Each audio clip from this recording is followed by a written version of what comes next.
The views and opinions expressed by the hosts do not necessarily state or reflect those of the company and its management. Furthermore, the views and opinions of the guests do not reflect those of the hosts, the show, the management, and the network.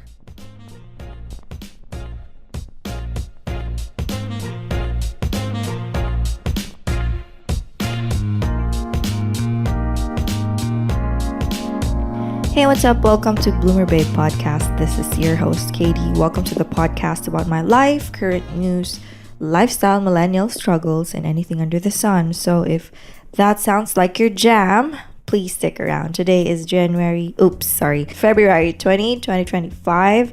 It's a Thursday, and I am recording this in the comforts of the Airbnb I rented here in Vietnam. Currently, I'm in Hanoi for 2 weeks to work and roam around the city and learn about the culture of Vietnam. Ang lamig dito sa Hanoi ngayon, it's around 14 to 16 degrees every day. Good thing there are heaters. So yung nakikita niyo sa TikTok na parang it's a chaos, it's a mess kapag pupunta ka sa Airbnb. It looks old outside, but when you enter the Airbnb or the apartment itself, it looks not like the surrounding. It's different. It's renovated to look good at the pictures. I've been to Vietnam before, but in Ho Chi Minh area. I just don't remember if it was summer, parang mga March yata yun or April, but it was years ago. And it was so hot. It was so humid. Napawis ako. So, I was expecting, alam ko malamig sa Hanoi, but I was expecting it to be tolerable, na kaya kong magsuot ng, kind of blazer lang, and the views and opinions expressed by the hosts do not necessarily state or reflect those of the company and its management. Furthermore, the views and opinions of the guests do not reflect those of the hosts, the show, the management, and the network.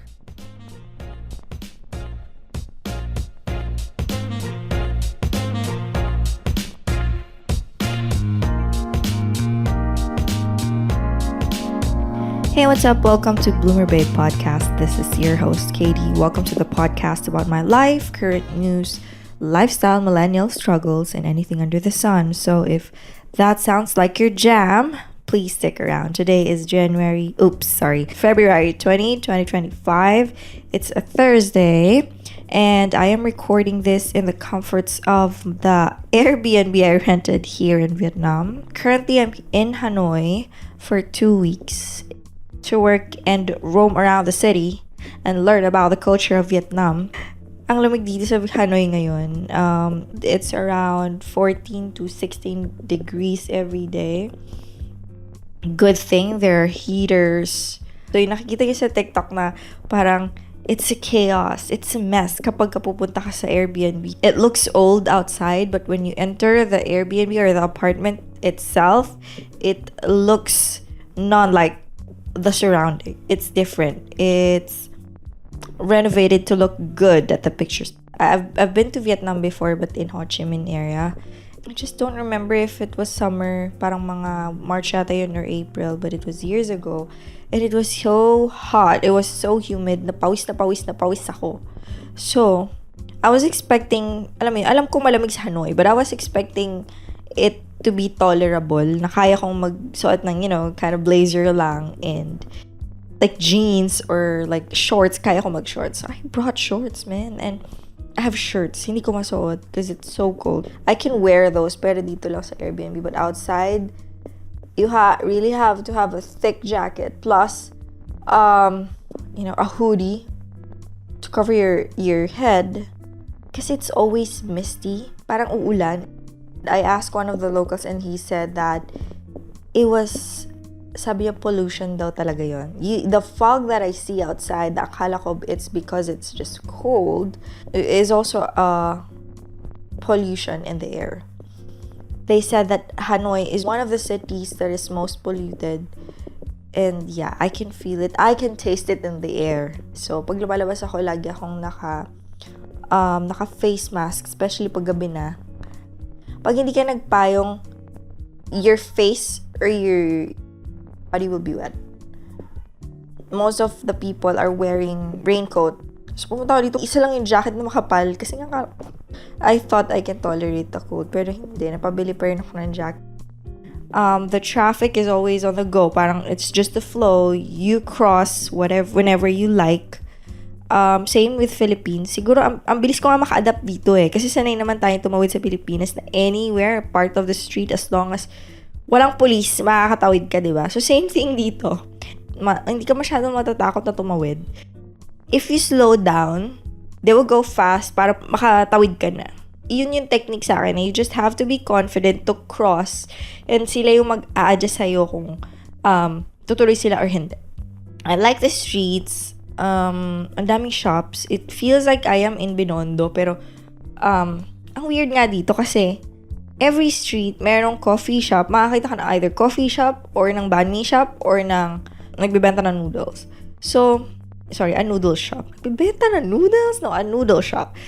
So, ang random na mga shops nila dito na, let's say, you were in an alley on where, or a street, na lahat ng nandun are hardware or construction materials. And then, sa hilera ng mga yon, you will see a coffee shop na, merong coffee shop sa gitna ng mga yun. And then next, okay, hardware shops ulit. And then you will see na naman a banh mi or whatever.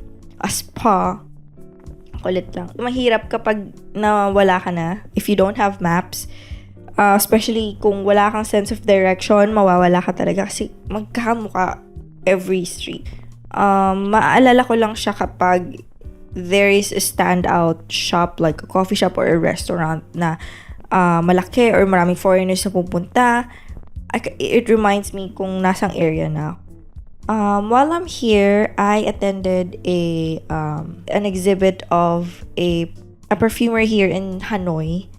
And she has installations of art. They let you experience hearing, smelling, and seeing at the same time. It was so cool. It was my first time. And then by the end of it, they will let you mix your own perfume. Yeah, so nun, I want to shout out Rparfums. Maganda rin pala yung art dito sa Hanoi. I've seen a lot of art galleries dito pa lang sa Old Quarter area.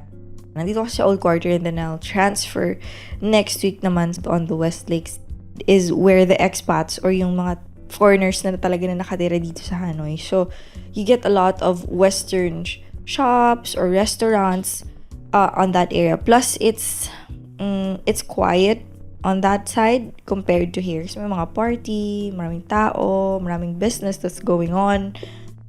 What else I did? Oh, by the way, I arrived early here in Hanoi, parang mga 6 or 7 a.m. But then my Airbnb, mag-check-in ako mga 2 p.m. pa. I have luggages with me and I was looking for a security locker. Locker on where you store yung gamit mo and then you just go back on a certain time. Kaya lang dito, walang ganun sa Vietnam. So, I tried searching online and then I saw this app. This is cool. Hindi ko alam kung alam nyo to, but there are listings on this app on where you could store your luggages. The name of the app is Bounce. You get to choose which area na malapit yung Airbnb mo or yung hotel mo that you want to store your luggage. Tapos, yung storage na pupuntahan mo is not really a locker. It's either an art gallery, a restaurant, a hotel, lobby. And it's a lot cheaper. Parang ang 24 hours was, if I convert into peso, parang mga 250 lang. Ang galing. Check this out if you are traveling and you don't know where to store your bags. They have Bounce in every I think in every city in Southeast Asia. Ang galing niya kasi yung napuntahan kong storage locker is in an art gallery. So, alam mo yun, wala masyadong pumapuntang tao. It's just the people who just want to check out the art or buy paintings. I spoke with the gallery owner and she said that one time there was a guy who went in and just asked me if I want to be a partner of their business, that people gonna store their bags. I'll give them a number. They can book me through online, etc. So that is what Bounce is doing. So you leave it there and you go back before the business close. So ang galing, I dropped off my bag and then I was waiting for my Grab. Parang may pumasok na agad, 2 or 3. When I get back to Philippines, I'm thinking to do the same. You know, parang hindi masyadong tinataong business like the art gallery nga. what else? A studio, right? Or any kind of business that you want to have extra income pa, I suggest you sign up for a Bound. They have insurance as well. So let's say may nawala sa gamit, you have an insurance that covers up until 100,000 pesos. So yeah, I just wanted to share about Bounds. So far, yun pala yung highlights aside from, of course, doing the touristy stuff. Okay, so for today's episode, we'll talk about dating in 30s. This episode is for my single girlies in their 30s. I know you've heard this question a lot of times. Where are the good men? Why is it so hard to date nowadays? So in our 20s kasi, dating was like, patwitams lang. It's an exciting roller coaster. Messy but fun. Pero ngayon, it's giving applying for a job but with more emotional labor and zero job security. Dati, parang isang, hey, good morning, tapos may smiley. Alam mo, kinikilig ka na. But now, you have these questions and assumptions in your head right away na parang, you question, good morning pa lang. You were wondering what his intentions are. Ano, bored ba siya? Is this leading anywhere? Diba? Parang, it's just a text. Calm your tits, girl.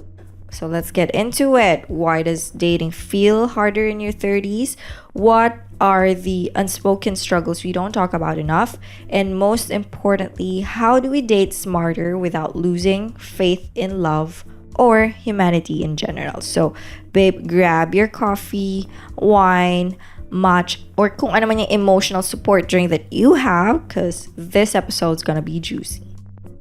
Okay, first let's talk about what are the harsh truth dating changes in your 30s. So first, ito alam na alam ng mga tita to, the time for trial and error is over. So in our 20s, we dated just for fun. We're there for the kilig. It's a first time lahat. First time date, first time meeting the parents and all. We're all for that. As in, talking stage for a month, sure. Red flags, cute pa naman dati. Kahit pa, alam mo na, pa bad boy siya. Or even though it feels like it's not going anywhere, situationship. We just called it, exciting. But in our 30s, we're done with the vibe. So, gusto na natin ng direksyon. Hindi na tayo nagsasayang ng oras, for sure. Dati, pag inconsistent yung guy, kaya nating sabihin, maybe, he just needs time to figure out himself. But ngayon, we're like, babe, if he needs to figure out things at 35, you don't need a boyfriend. You need a case study. Our relationship should not be a guessing game. First, consistency isn't something you ask for. It should be the bare minimum. The guys will give you the signs if they're really into you or not. Siguro kasi parang dinedefend lang natin sa mga utak natin, girlies, na maybe he's just like that because he's not that kind of person. Girl, no. If a guy wants you, you will fucking know for sure. Second, real love isn't supposed to feel like emotional gymnastics. It should be calm. It should feel like you are in a friendship. You feel safe to be who you are. You can talk about anything. Hindi mo kailangan ma-conscious of how you look, of what you're gonna say. Hindi ka na stress. Hindi ka matatakot na ma-judge ka niya. If dating feels frustrating, it's not because you've changed too much. It's because your standards are finally aligned with yourself. Second harsh truth. The dating pool is smaller but more filtered. Yep, let's be real. By 30, maraming good ones na, quote-unquote, good ones na are taken, or at least it feels that way. Pero here's a twist. The ones left are usually the most interesting. You know why? Think about it. The people that are still single at this age usually have, first, a strong sense of independence. They are more emotionally intelligent and a deeper understanding of what they want. So, it might be that the dating pool is smaller right now, but that's because we're dating with purpose. Mabilis na tayo mag-reject ng guys na, hindi ka aligned with me, hindi ka serious, we're not looking for the same thing, hindi tayo pares ng values. Kaya you just see the dating pool is smaller. On the flip side, some of the leftovers are leftover for a reason. Merong mga tao na hindi marunong mag-commit. Ito yung mga may Peter Pan syndrome. Napakute pa rin at walang direksyon. Meron ding nagkukunyari lang na emotionally available but, just wanna fuck around. But instead of thinking, bakit parang walang matinong lalaki? Why not shift your mindset to, how do I spot and attract the quality ones faster? So, paano mo ma-filter yung guys ng mas mabilis? Because, babe, they do exist. And we can't do anything about it. They're just not wasting time on the wrong people. Just like... Okay, third harsh truth is... the emotional baggage is real. In your 20s, dating felt fresh. Parang brand new phone. Alam mo na, wala pang gas, mabilis ang connection. But by 30, lahat tayo may mga updates. We do have cracks. And meron ng data overload. Factor to this is some have been heartbroken multiple times, Some have trust issues. Some are still healing from childhood wounds na hindi pa nila napaprocess. And the hardest part was, not everyone is actively working on their baggages. Some people are aware of their issues, pero wala silang ginagawa about it. Some think, ganito lang talaga ako, tanggapin mo. Diba? Nakilala mo ako naninigarilyo, so you have to accept me naninigarilyo. Parang tanga. Anyway, some people bring old pain into a new relationship without realizing na sila ang nagiging problema. So this often happened to men. You see men na they just jump to another relationship without really looking into themselves on how they're gonna heal, on how they're gonna change, or learn what happened from their last relationship. It's not your job to fix them. Dating is about finding someone who's healing alongside with you, not someone who expects you to be their emotional crutch.